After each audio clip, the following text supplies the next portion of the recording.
ma dóor nga ne ma man bu ma défendre. Il faut aller dire à Macky Sall la vérité. Il faut que les Sénégalais bàyyi boyal beeg bogo bi qu'on arrête d'essayer de diaboliser cette opposition. Macky n'a que le résultat de ce qu'il mérite. Il n'a que ça, son opposition. Tout ce qui se passe dans ce pays, c'est parce que le pouvoir ni mu gérer réew mi noonu rek la mën a amee une opposition. noonu rek la ko mën a amee. Il y a pas de gentleman agreement amul. mais Thiat est-ce que tamit si violence bi certes du côté du président de la République wala sax si ñi nga xam ne ñoo féetoo au niveau de la paire dañuy seetlu ne carrément dañoo am ay discours yoo xam ne mënuñoo jàpp ne sax ay nit yu ñuy jiite ñoo ko war a am gis nga yaa ngi koy wax Aliou Dembourou Sow même le président de la République Macky Sall ba mu demee fan yi ñu weesu rek Paris gis nga discours yi aussi mu yëkkatu mais du côté de l'opposition aussi dañoo gis na à chaque fois ñoom tamit mun leen traiter aussi comme des saints aussi ñoom tamit dañoo am seen discours en guerre tey est-ce que le Sénégal loolu la soxla aussi.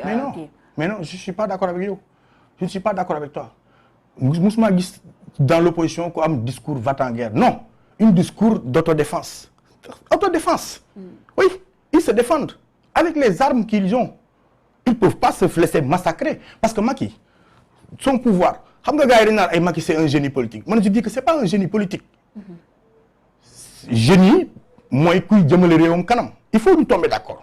Un génie, c'est celui qui fait progresser son pays. Loolu mooy nit loolu la ñuy woowee génie mais ay tapale njuuj njaaj nax xëcc fii corrompre fële jënd fële tëj fii kaso loolu mooy génie politique mais kon dans le monde il est le seul génie au monde et pourtant Sénégal moo gën a dellu ginnaaw un génie politique boo xam ne le pays tarde à décoller il n'a qu'à mettre son génie au service de la nation. Il n'a qu'à mettre son génie au service du peuple sénégalais, au service du travail. Pas au service de complots, de théories, de naxante, de njuuj njaaj, de yëfu caaxaan. Si loolu lañ leen gis gisuma benn opposant bu taxaw au Sénégal y aurait un discours va-t-en-guerre sans qu'au préalable il a été provoqué par un autre acte plus va-t-en-guerre ou même un acte, une déclaration de guerre venant du côté du pouvoir. Amul nañ ma ko génneel dans l'histoire.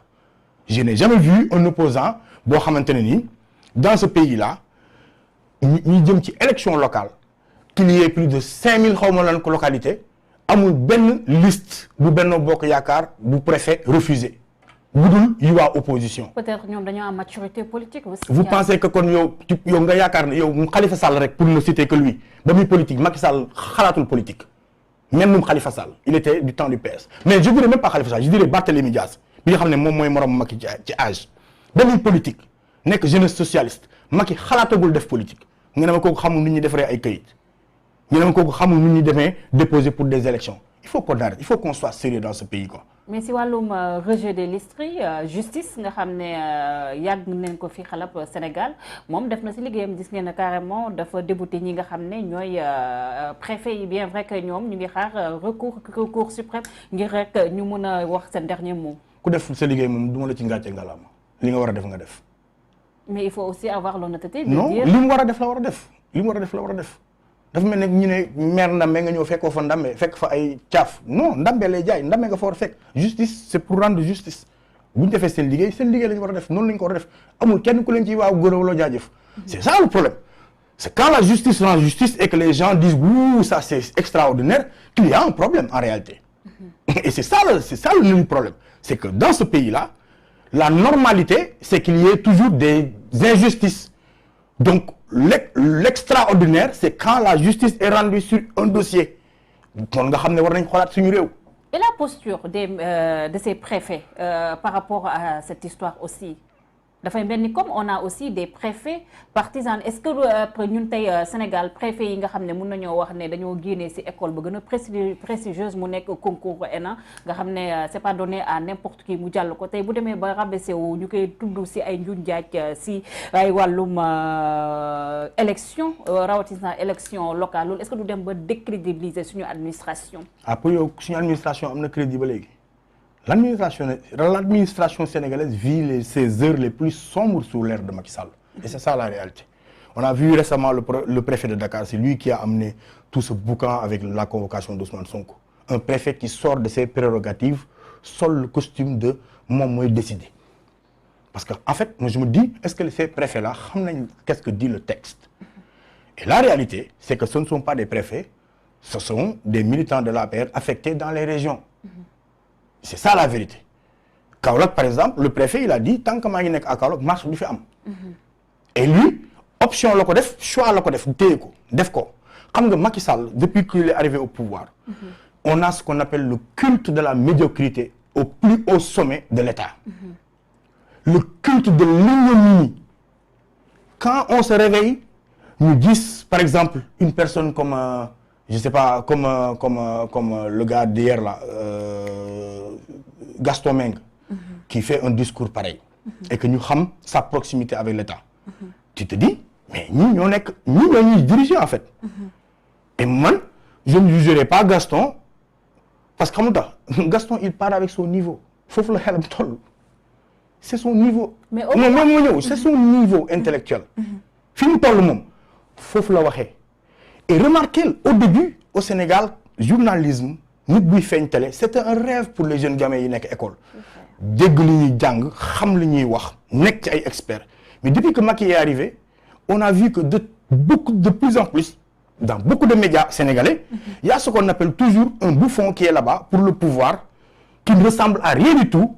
bu amul benn xam-xam gën a ëpp ñëpp lamine gën a arrogant ñëpp di wax lu ko neex te dara du ko ci fekk et ça c'est arrivé depuis l'ère Macky Sall mun nga ci citer des centaines tu vois ñu ngi fii ci espace bi di wax des gens yoo xamante ne dans la normalité bu ñu demoon ci benn dëkk bu ñu woowee la comment dirais-je le truc du village ñoom du ñu am kàddu ci date gi parce que seen xel wayu fa tollut fa mais qui sont alimentaires.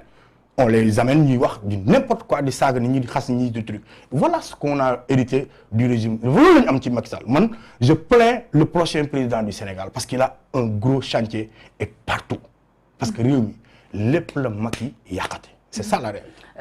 ñi ngi wax wàllum charte de paix Gaston Mbengue tëbee fee ci langue bi comme ni ñu ko waxee tenir benn discours boo xam ne mun neen wax ne c'est un discours ethniciste pour ne pas dire c'est scandaleux tey jii kii ñi nga xam ne ñoo féetoo ci pouvoir bi est-ce que waruñoo rappeler Gaston Mbengue à l'ordre. mais du Gaston c'est Macky parce que Gaston li mu def c'est même pas ethnique ou un problème ethnique c'est génocidaire. Il appelle à un génocide quand il dit bu ñu leen taaloon. ça c'est appelé à un génocide mais xam nga tamit ne la sa Macky. parce que Gaston moom xam na ne dara du ko ci fekk.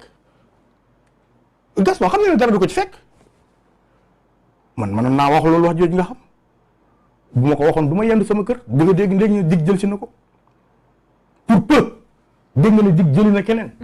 mais parce que Gaston il sait que dara du ko ci fekk. billaay wallaay taalaay si tey jii nii justice bi jël si Gaston pour entendre ko ñu tëj ko ci li mu def parce que il est en train de briser ce qu'on appelle cette cohésion sociale. Il est en train de briser le tissu social bi ñu am depuis ñu donn ko. Nous sommes le seul pays entre guillemets en Afrique capable de se morfondre dans la masse ku nekk se fond chacun se fond dans la masse ñu am sax des cousins à plaisanterie. mu nekk loo xamante ni ñëpp ko magnifier Gaston moom ñëw xëpp ci kaan yi yàq liggéey boobu noonu li sañ maam yi liggéey boobu ba léegi te dara du ko ci fekk nee naa la bu ko ci dara fekkee